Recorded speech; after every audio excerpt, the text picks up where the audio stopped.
Hey everyone, I just wanted to make a really quick video to cover in Adobe Camera Raw really how much you can bring an exposure back. So this is a photo that I took. I know, you're very impressed. I'm a professor of photography. This is a photo that I made. It's pretty good. Um, and I'm going to show you how we can actually bring this image back to life. So remember I said with the exposure, you can go +3, -3, but I just to kind of demonstrate. Oh, I also, first, before I get started, look at the histogram, right?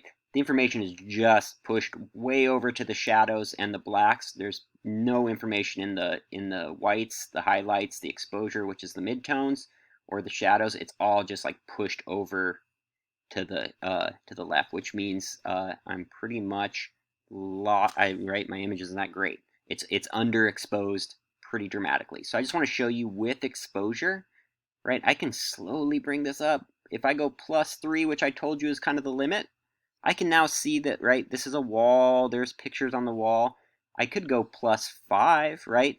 But I just want to point out this is what happens when you push it a little bit too far. You get all this like digital noise in there. It's because you've just pushed it too far. Like opening it up in Adobe Camera Raw to +5 is pretty extreme. That's why I always recommend just keeping it to +3. Now, with that said, if you want to make a usable photo and it ended up like this, that's probably you weren't paying attention with your camera. So just try to get your exposures as solid as possible in the camera, so that you're just doing a little bit of fine tuning. You're not doing some like massive lifting, like adding 5 stops of exposure, right? But I mean, look at what I'm doing with my histogram. I can bring information back in this. I mean, look how much my histogram is expanding. I can even start cropping the highlights. That's how much I brought it out.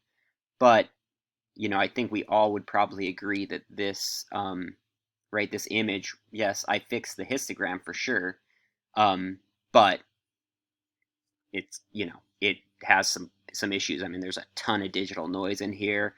The sharpness is completely gone from it because we just have pushed it too far. And even if I took the clarity and bumped it up, right, the clarity is just going to make the digital noise even worse.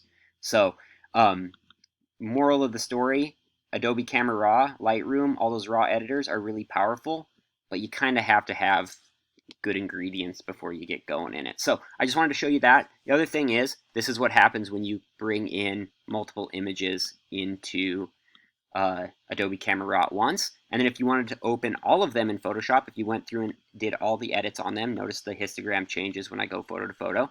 You could go select the top one, hold down Shift, select the bottom one, and then hit Open Images, and these will open in Photoshop as 3 separate tabs.